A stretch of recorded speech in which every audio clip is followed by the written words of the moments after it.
saúde pública tem enfrentado um grande desafio: os transtornos psíquicos que aparecem precocemente em crianças e adolescentes. Para falar sobre esse assunto, está conosco hoje no Saúde na Web a médica psiquiatra Suzana Fortes, do Hospital Psiquiátrico São Pedro, especialista na área da infância e adolescência e com doutorado em saúde pública em Chicago, Estados Unidos, e é também psicanalista pela Sociedade Psicanalítica de Porto Alegre. Bem-vinda à Saúde na Web, doutora Suzana. Bom dia, Lia. A questão social, as relações familiares, os meios em que as crianças estão inseridas e os adolescentes também, tem uma relação direta com os problemas psíquicos apresentados hoje? Certamente, porque os problemas que as crianças e adolescentes apresentam, né, estão relacionados à família em que estão vivendo, né, com quem vivem, assim como toda a situação social, né, também do nosso país e do meio onde eles estão inseridos. Quais os principais problemas em saúde mental que se observa hoje nas crianças e nos adolescentes? Bom, cada vez mais, né, a gente observa assim, que as crianças apresentam vários sintomas que podem impedir um desenvolvimento adequado, né, e que devem ser avaliados o mais cedo possível para prevenir assim, problemas futuros, né, na vida adulta. Podemos assim, observar problemas de aprendizado na escola, podemos observar sintomas de ansiedade, medos, depressão, problemas na área da conduta, né? E problemas também mais sérios como esquizofrenia e psicoses na infância, entre outros, né? Assim como também hiperatividade, né? E problemas assim, relacionados ao uso de drogas, que é algo muito prevalente aqui no nosso meio. Quais seriam os motivos que podem desencadear os transtornos e se a genética pode ser uma delas? Vários fatores podem influir, né, nos problemas que as crianças apresentam e nos transtornos psiquiátricos, né? Desde a genética, que seria a constituição, assim como também situações assim, de vida que essas crianças estão passando, perdas, né, situações de estresse familiar, assim como também problemas que podem ocorrer devido a conflitos que a gente tem visto assim, em pesquisas, né, nos últimos anos, é que o número de transtornos na infância e adolescência é muito grande, mas um pouco uso do serviço de saúde mental, né, porque esses sintomas não são valorizados. Em geral, o que a gente observa é que problemas na área da conduta, como agressividade, por exemplo, furtos, ou então fugas de casa, esses problemas são mais facilmente percebidos porque incomodam, vamos dizer, a família, as escolas, a sociedade, mais do que problemas internalizantes, como a gente chama, né, que é, por exemplo, uma criança que se isola, depressão, ou uma criança, né, que está apresentando, vamos dizer, dores de barriga ou dores de cabeça, né, e que os serviços de saúde mental não são procurados. Um dos problemas que os pais têm enfrentado muito ultimamente é a rebeldia, é o desafio, né? Isso pode ser considerado, então, um transtorno também? Bom, isso depende, assim, da faixa etária, né? Por exemplo, uma criança que tem 2, 3 anos e faz uma crise de birra, se atira no chão, isso faz parte, né? A criança também está procurando limites, os pais têm que dar essa continência. Agora, isso ocorrer numa criança com mais idade, por exemplo, 7 anos, já é vamos dizer, considerado um sintoma, né, de que algo não está bem. E realmente, assim, os problemas de conduta atualmente, a falta de limites é muito grande, pela dificuldade que os adultos têm de dar limites. Quando é indicada a internação hospitalar? Somente em situações assim de risco, né? Risco para a criança ou para os demais da família ou da escola. Então, uma criança que está, vamos dizer, ameaçando se matar, né? Ou, por exemplo, atravessa a rua sem a mãe, né, e dizendo que quer se matar, essa criança está numa situação de risco de suicídio. Ou, por exemplo, uma criança que pega uma faca e quer matar o irmãozinho.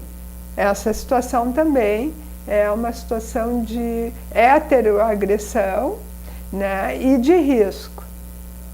Após o tratamento de crise, é importante o acompanhamento ambulatorial? É essencial, né, porque depois de uma internação tem que ter um segmento do atendimento a nível ambulatorial. Então, por exemplo, uma criança que interna aqui no hospital e permanece durante um período assim, de 20 dias, vamos dizer, necessita, né, ter articulado uma rede de atendimento para ela e para a família. Os maus tratos, o abuso sexual são um dos grandes problemas enfrentados por muitas crianças e adolescentes. Que tipo de comportamento as crianças apresentam que as identificam como vítimas de maus tratos e como abordar essas questões com as crianças e com os adolescentes? Bom, a questão dos maus tratos é muito prevalente, né, nas crianças que são internadas e mesmo a nível ambulatorial.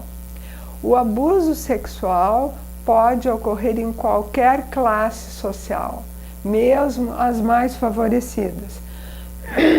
E os outros tipos de maus tratos, como negligência, maltrato emocional ou maltrato físico, né, ocorrem mais em crianças de classes menos favorecidas. O emocional, vamos dizer, tanto faz, mas a negligência e o físico a gente observa em crianças de classes sociais assim mais vulneráveis.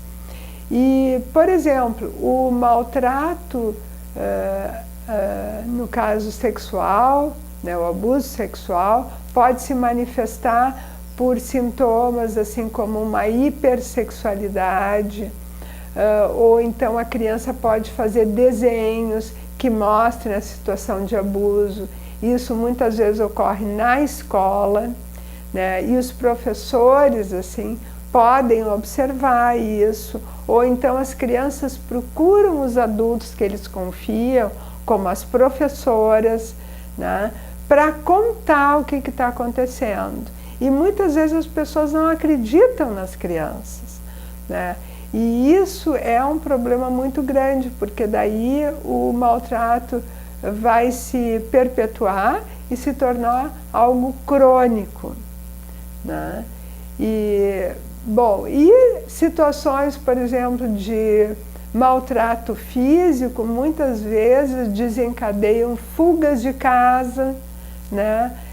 As crianças daí vão para a rua, acabam usando drogas, e é um problema assim, de saúde pública, na verdade. A depressão, que é amplamente reconhecida como uma patologia que cresce e afeta a vida de muitas pessoas adultas, como se manifesta nas crianças? Sim, a depressão já pode iniciar na infância, né?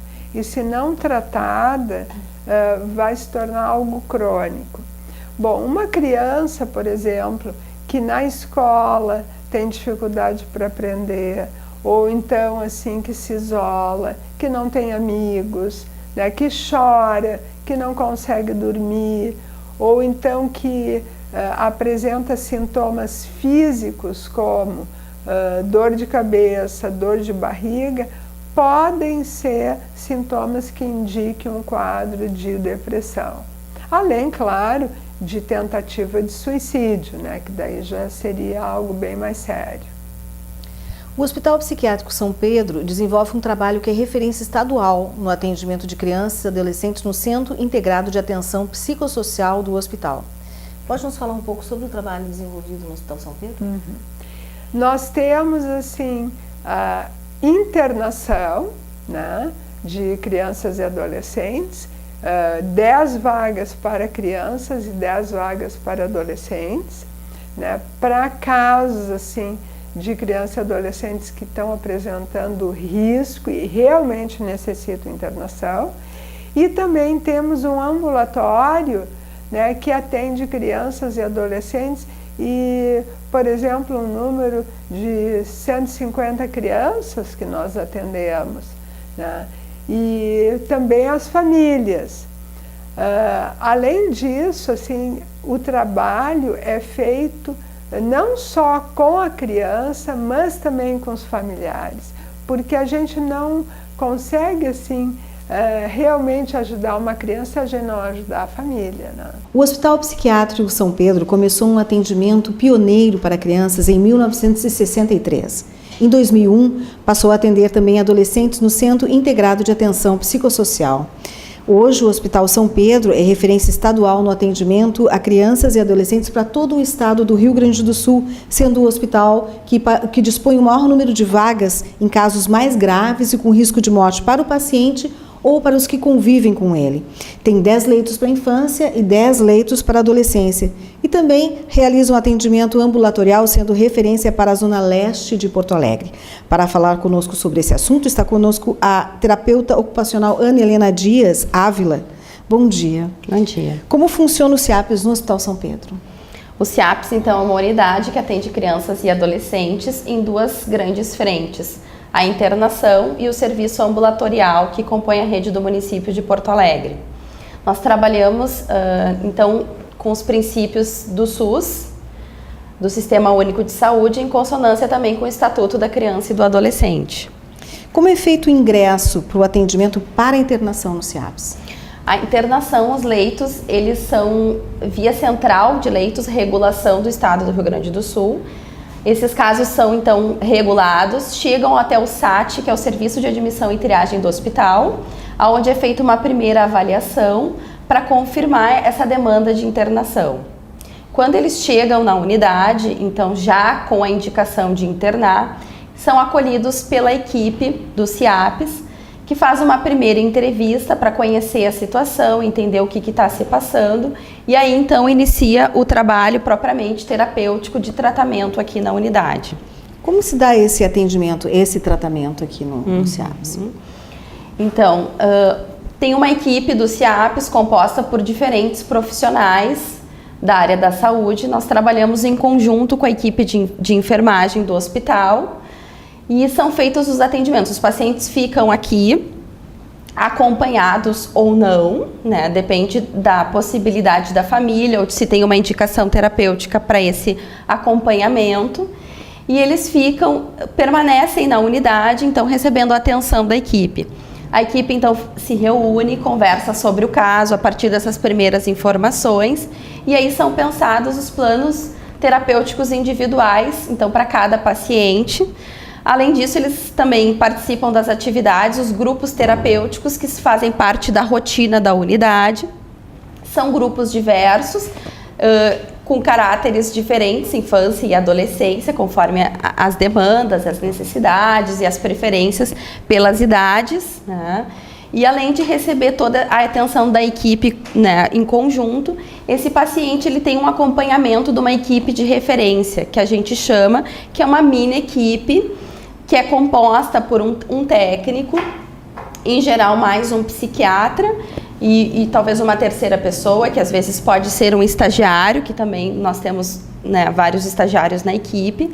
E essa equipe de referência faz um acompanhamento mais próximo a esse paciente e a sua família. Além disso também, do trabalho que é feito aqui dentro, dos atendimentos individuais, o atendimento à família, essa equipe de referência pensa, dentro desse plano terapêutico que foi estabelecido, né, estratégias de cuidado a essa criança e adolescente, pensando também no seu retorno para o seu local de residência. Então, são feitos contatos com os locais de atendimento. Quando já tem, e essa internação foi feita por indicação do Serviço de Saúde Mental, a gente entra em contato. Se ainda não tem o acompanhamento, a gente vai buscar ver qual é o serviço que vai poder dar continuidade a esse atendimento. São feitos contatos com a escola, né, que é um serviço bastante importante, que em geral acompanha muito as crianças e adolescentes, e com serviços outros da rede da assistência social, como CRAS e CREAS, judiciário, no caso das situações quando há já um processo, ou o Ministério Público quando há um acompanhamento, mas não necessariamente ainda tem um processo judicial. Então são diversos os serviços que a gente faz um contato, tudo isso pensando para quando essa criança puder e adolescente tiver alta, e se evitar uma nova internação. Qual é o tempo médio que o paciente fica aqui no CIAPS? Não tem um tempo pré-estabelecido de internação, né? Visto que a criança e o adolescente fica na internação e nesse período ele está afastado das suas principais vínculos, da sua rotina, a equipe trabalha, né? Por isso as equipes de referência especialmente, para que essa internação seja o mais breve possível e ele possa retornar para o seu ambiente. E como são encaminhadas as crianças para o ambulatório, que o CIAPS também tem? No caso do ambulatório, a gente é um serviço estadual, mas a gente compõe a rede do município, que Porto Alegre é uma cidade grande, então ele é dividido em regiões. No caso, como a gente está localizado na Zona Leste, a gente compõe essa rede da Zona Leste. Então, os casos chegam através das equipes de matriciamento, que aqui são duas, é o NASF da região Leste e o ESCA, a equipe especializada em saúde da criança e do adolescente aqui do Partenon. Eles matriciam os casos junto às unidades básicas de saúde e as estratégias de saúde da família. E todo mês eles vêm para reuniões com a equipe do ambulatório, a equipe de acolhimento, que nós fazemos trocas, conversamos sobre esses casos e marcamos os primeiros acolhimentos, que é como a gente chama esse primeiro momento quando a criança chega aqui, ou adolescente, com a sua família. Então, nesse acolhimento, a gente vai conhecer, entender o que está se passando, né, com essa criança e adolescente, quais são as necessidades que ele está tendo e ver se realmente aqui vai ser o espaço que a gente vai poder ajudá-los. A partir daí, então, desse primeiro momento de acolhimento, que às vezes é mais de um atendimento, a gente então estabelece também um plano terapêutico individual. Então, um terapeuta que vai ficar acompanhando, ou dois, no caso, quando tem necessidade, por exemplo, da psiquiatria ou da neuropediatria também. Então, a gente estabelece esse plano e se inicia um trabalho. Diferente da internação, que é uma proposta que ela seja o mais breve possível, o trabalho ambulatorial ele tem um caráter clínico de um tempo maior de duração, às vezes de médio a longo prazo. A gente atende casos, alguns bastante graves, que ficam por um período às vezes mais longo, mas esse trabalho também é feito de acompanhamento, ao mesmo tempo que vem para o atendimento, a criança vem para o trabalho ambulatorial, o atendimento de 45 minutos, 1 hora, e daqui retorna para sua residência, para sua casa, segue com a sua rotina normalmente. Mas os profissionais que atendem a criança e adolescente, eles têm o mesmo contato também com todas as outras pessoas que acompanham, família, escola, serviços de assistência, serviços de convivência, enfim, socialização, né? Então se faz esse mesmo acompanhamento. O ambulatório do Hospital São Pedro está sofrendo alguns melhoramentos, está aumentando o espaço físico e também algumas propostas novas que nós vamos conhecer agora. O espaço do ambulatório vem atendendo 140 crianças e adolescentes e por isso necessitava de um espaço específico para esses atendimentos. Então, nesse novo espaço, nós contamos nesse momento, com 4 consultórios para atendimento, sendo necessário ainda mais alguns, dado esse número grande, né, de pacientes que estão sendo atendidos. Nesse novo espaço físico estão sendo feitas melhorias, porque é um espaço também a ser aproveitado pelas crianças e adolescentes atendidas na internação. Tem um espaço que está sendo constituído como brinquedoteca e um pátio externo para uso de socialização, recreação, além de um espaço hoje que a gente conta para eventos, onde já tem uma cozinha montada, banheiros e um espaço bem grande para as festas que o CIAPES promove em datas comemorativas como Natal, Páscoa, Festa Junina, que são momentos de confraternização dos pacientes da internação, ambulatório, equipe e pessoas que colaboram também com o trabalho. Quais as estratégias da política de saúde mental que pode prevenir os transtornos psíquicos na criança e no adolescente? E qual seria o seu alerta para o cuidado da saúde mental nessas faixas etárias? Na minha opinião, né, e eu acho que na maior parte dos psiquiatras que atendem crianças e adolescentes, é evidente que a prevenção se inicia, né, quando o bebê nasce e mesmo antes, durante o pré-natal, né, e o acompanhamento da gestante.